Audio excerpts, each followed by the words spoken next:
Rebonjour pour aborder la séquence 2 de ce chapitre qui présente une méthode de maillage proposée par Henri Scheffé en 1958 qui s'appelle Simplex Lattice. On va fabriquer un réseau simplex et ce que nous avons vu dans la première séquence, c'était la façon très pragmatique de mailler de manière uniforme un simplex de hauteur unitaire. Et ce simplex de hauteur unitaire résultait de constituants dont les proportions pouvaient varier dans l'espace mathématique de 0 à 1. Eh bien, nous allons maintenant adapter ce que nous avons vu au découpage d'un simplex, non plus de hauteur unitaire, mais de hauteur RL. On va voir l'origine de cette notation. Alors, en effet, quand vous êtes confronté à un problème de formulation, dans la boucle de formulation, les proportions des constituants jouent le rôle de facteur et sont naturellement soumises à des contraintes implicites. Implicites, cela veut dire que c'est lié à la nature des variables. Une proportion varie entre 0 et 1, et à une contrainte implicite relationnelle, la somme des proportions, nous avons cité l'exemple de la trilogie marseillaise avec Marius et un mélange à boire, la somme des proportions est égale à 1. C'est ce qui donne le simplex de hauteur unitaire. Mais n'oubliez pas qu'une des hypothèses, c'est qu'avant de se livrer à un problème de formulation, les constituants doivent avoir été préalablement choisis. S'ils ont été choisis, ça veut dire qu'il faut les introduire dans le mélange, et parce qu'on les introduit, on va se poser la question à hauteur de combien faut-il les introduire. Et donc, de fait, vos proportions ne peuvent plus, dans l'espace industriel, et contrairement à l'espace mathématique, atteindre la valeur 0, puisque si vous décidez d'introduire les constituants, ben, vous en mettez au moins 1% ou au moins 10%. Et donc, dès lors que vous avez choisi les constituants, ce verbe va induire la définition de contraintes individuelles explicite. Explicite, ça veut dire que les hommes de métier, les experts, vont indiquer pour chacun des constituants à hauteur de combien il faut les introduire, par exemple 10%, 3%, 20%. Par voie de conséquence, les proportions ne pourront plus atteindre une limite inférieure qui vaut 0. Et vous voyez apparaître dans l'inégalité qui est en bas, eh bien un 0 que l'on va exclure, et une valeur L indice I, qui est la contrainte inférieure, la lettre L représentant l'initiale de la locution anglaise, qui va naturellement impacter la variation des proportions du constituant petit i. Alors, on va voir comment un domaine expérimental se trouve transformé lorsque l'on explicite des contraintes inférieures uniquement. Alors on va voir ça à partir d'un exemple pour que ce soit plus pédagogique et que l'on puisse dessiner ce qui se passe. Les experts ont décidé que dans un mélange ternaire, le constituant 1 devait être présent à hauteur d'au moins 10%. Remarquez qu'ils n'ont pas donné de valeur supérieure. Le constituant 2 doit être présent à hauteur d'au moins 20% et le constituant 3 doit être présent à hauteur d'au moins 30%. Eh bien, puisque l'on a appris à lire dans un diagramme ternaire, on peut représenter la valeur de ces contraintes inférieures, donc qui se matérialisent par des droites dans le plan de la figure, et on voit que, naturellement, puisqu'on doit mettre au moins 10% du constituant 1, bien on élimine une partie du domaine, on élimine une bande du domaine. Lorsqu'on doit mettre au moins 20% du constituant 2, on voit qu'on élimine la bande inférieure de ce diagramme ternaire, et lorsqu'on doit mettre, ou parce qu'on doit mettre au moins 30% du constituant 3, bien on élimine une bande située plutôt à droite de hauteur 30% dans ce domaine. Et regardez ce qu'il résulte de ces contraintes, représentées en rouge dans le plan de la figure, eh bien on va générer un simplex. Là encore, un triangle dans un triangle, un domaine qui possède autant de sommets que de constituants. Ce simplex, on va l'appeler simplex L, on va dire aussi simplex point en haut, ou simplex de même orientation que le simplex initial. Et donc on sent tout de suite que si on sait mailler un domaine de hauteur unitaire, allez, en utilisant un rapport d'homothétie, quelque part, en mettant le maillage au photocopieur et en appuyant sur la touche réduction, on va pouvoir mailler régulièrement bien un domaine plus petit. Alors plus petit à condition qu'il existe. Pourquoi? Parce que si on venait à imposer à chacun des constituants d'être présents, par exemple, chacun d'entre eux a au moins 40%.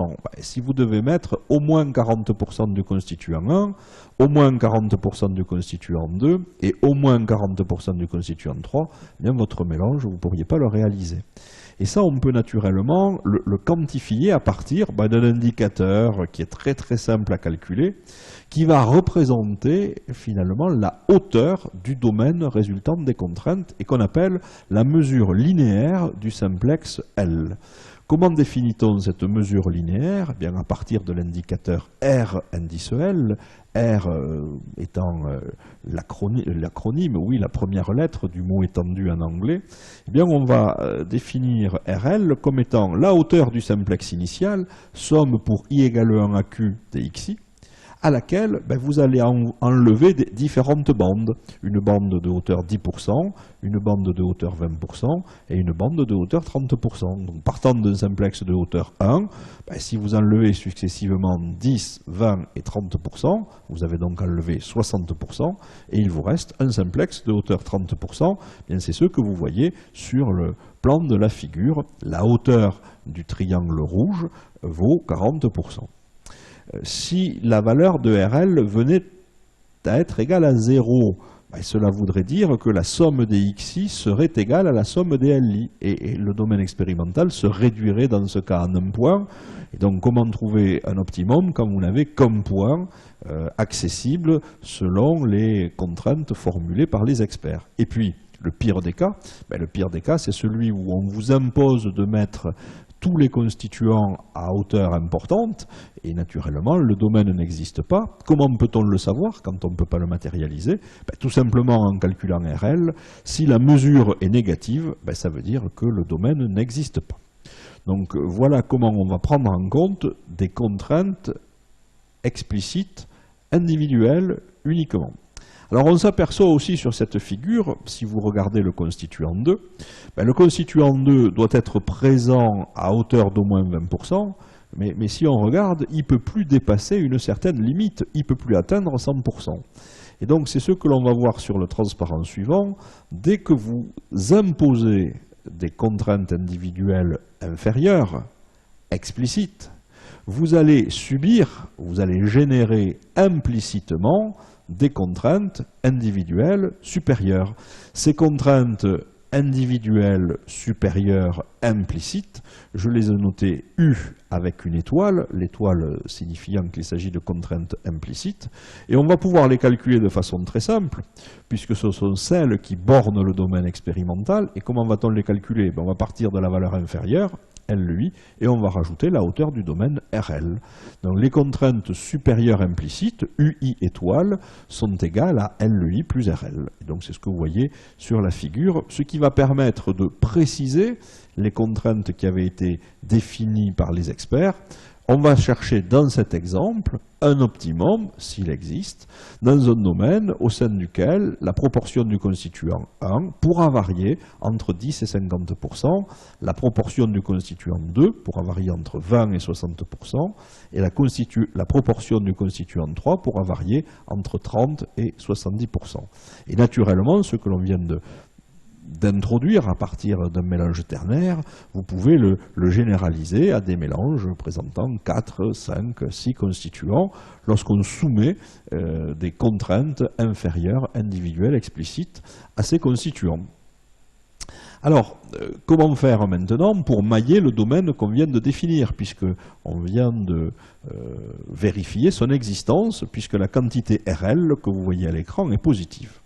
Eh bien, cette méthode est apparue relativement tôt dans l'histoire des plans de mélange. En particulier, elle a été illustrée dans une publication de 1966 où, dans cette publication, on introduit des mélanges de poudre pour faire des explosifs qui étaient destinés à des fusées à poudre.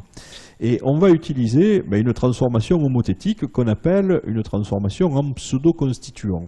Si on sait mailler un domaine de hauteur unitaire, c'était l'objet de la première séquence, alors par homothétie, restrictive, on va réduire ce maillage pour qu'il vienne s'adapter au domaine que l'on a défini. Et la transformation homothétique est la suivante, ZI égale XI moins LI sur RL. On connaît naturellement les valeurs de LI, c'est les contraintes inférieures explicites, L1, L2, L3. On connaît la valeur de RL que l'on vient de calculer, qui vaut 0,4. Et donc on va pouvoir définir trois axes dans ce domaine, que j'ai matérialisé par des traits mixtes fins en bleu, qui vont représenter non pas la variation des constituants, mais la variation des pseudo-constituants. Et concrètement, les pseudo-constituants, ce sont les sommets du domaine expérimental. Alors, regardons ce que devient cette relation générique dans notre exemple. Z1 est égal à x1 moins 0,1 divisé par 0,4. Z2 est égal à x2 moins 0,2 divisé par 0,4. Et Z3 est égal à x3 moins 0,3 divisé par 0,4. x1 pouvant varier de 0,1 à 0,5, eh bien, une application numérique immédiate nous montre que Z1 va varier entre 0 et 1. x2 pouvant varier de L2, 0,2, à 0,6, c'est la contrainte supérieure implicite, on voit immédiatement que Z2 va varier entre 0 et 1, et même constat pour Z3. Donc si finalement Z varie entre 0 et 1, on va pouvoir choisir un degré de maillage et adapter ce degré de maillage à l'espace qui nous intéresse en faisant la transformation inverse et en transformant les valeurs de petit z, qui sont les proportions des constituants dans un simplex de hauteur unitaire, en valeurs petit x, qui sont les proportions des constituants dans le domaine qui nous intéresse dans cet exemple. Voilà la transformation inverse qui est écrite à l'écran. Et on va tout de suite l'illustrer. On a choisi, dans cet exemple académique, un maillage avec un degré égal à 2. Donc les proportions des constituants appartiennent à l'ensemble 0, 1,5 et 1. On a défini 6 mélanges, que l'on va voir représentés. On utilise les fonctions de transformation définies au transparent précédent. Donc on voit que les proportions du constituant 1 maintenant varient bien entre 0,1 et 0,5. Les proportions du constituant 2 varient entre 0,2 et 0,6. Et les proportions du constituant 3 varient entre 0,3 et 0,7. Et les 6 mélanges vont bien occuper les sommets du domaine et les 3 milieux d'arête. Donc finalement, si on sait découper uniformément un domaine de hauteur unitaire, alors on sera toujours découpé un domaine de même orientation qui sera plus petit avec une mesure linéaire notée RL. Voilà. Alors, voilà la fin de la partie consacrée au maillage. Alors ces maillages, n'oublions pas qu'ils vont permettre de fabriquer des modèles. Nous avions longuement parlé des formes canoniques dans le chapitre consacré aux aspects mathématiques, et on va simplement rappeler ici la forme de ces modèles pour s'apercevoir que finalement, le nombre de coefficients à estimer va être égal au nombre de mélanges lorsqu'on fait correspondre le degré de maillage petit m avec le degré de la forme canonique petit d. C'est le cas lorsque, en présence de 3 constituants, ici, on choisit un modèle de degré 1, vous allez fabriquer 3 mélanges en choisissant petit m égale 1, et le modèle mathématique de degré 1 fait apparaître 3 coefficients. Même chose lorsqu'on est en présence d'un modèle de degré 2.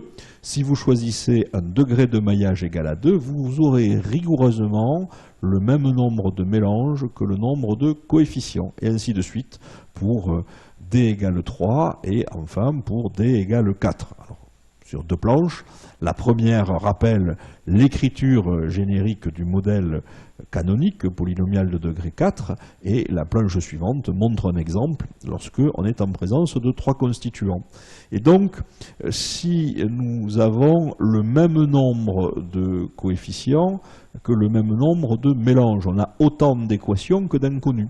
Et on n'a pas besoin dans cette situation de mettre en œuvre la méthode des moindres carrés.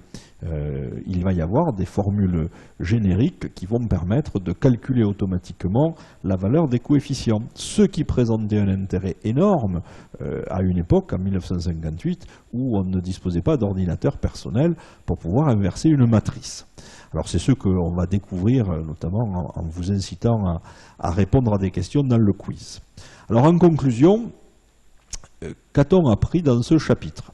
Bien, on a appris que si l'on dispose d'un simplex comme domaine expérimental, en particulier si ce simplex a la même orientation que le simplex initial, eh bien il est facile de le mailler avec un degré de maillage m égale 1, m égale 2, on peut continuer avec m égale 3, m égale 4. Plus le degré de maillage augmente, plus on va faire de mélanges. Plus le nombre de constituants augmente, plus on va faire de mélanges. Mais n'oubliez pas qu'en présence de contraintes, en particulier de contraintes inférieures, votre domaine va devenir plus petit. Dès lors que le domaine est plus petit, on n'aura peut-être pas besoin d'utiliser un degré de maillage aussi important que si on avait une grande distance à franchir.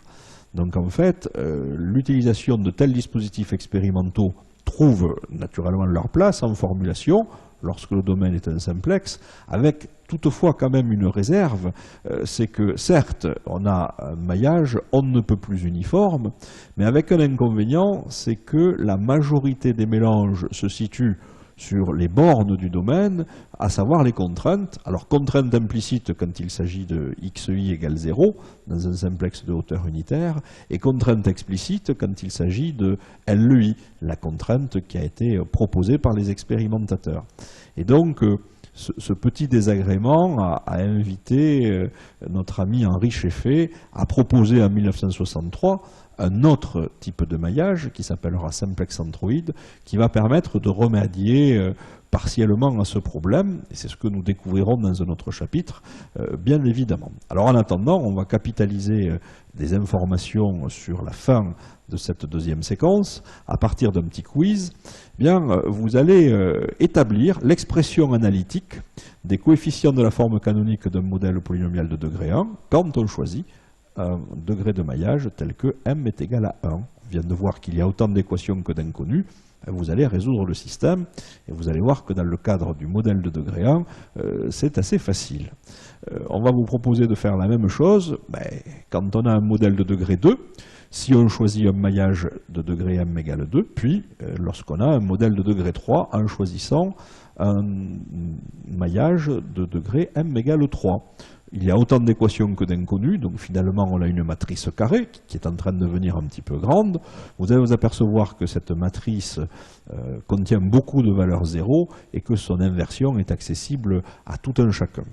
Alors, vous pourriez également continuer, mais pour éviter le côté fastidieux des choses, ce que je vous propose de faire, c'est finalement de retrouver l'équation ou l'expression analytique de ces coefficients, non pas en inversant une matrice à la main, mais en utilisant un tableur, par exemple Excel, pour regarder ce qui se passe quand on a la forme canonique du modèle de degré 4 que l'on fait correspondre à un maillage de degré m égale 4, ce qui vous permettra ici de mettre en œuvre des concepts que l'on avait introduits dans le chapitre sur les aspects mathématiques. Quel est l'intérêt d'une transformation en pseudo-constituant? À quoi ça sert?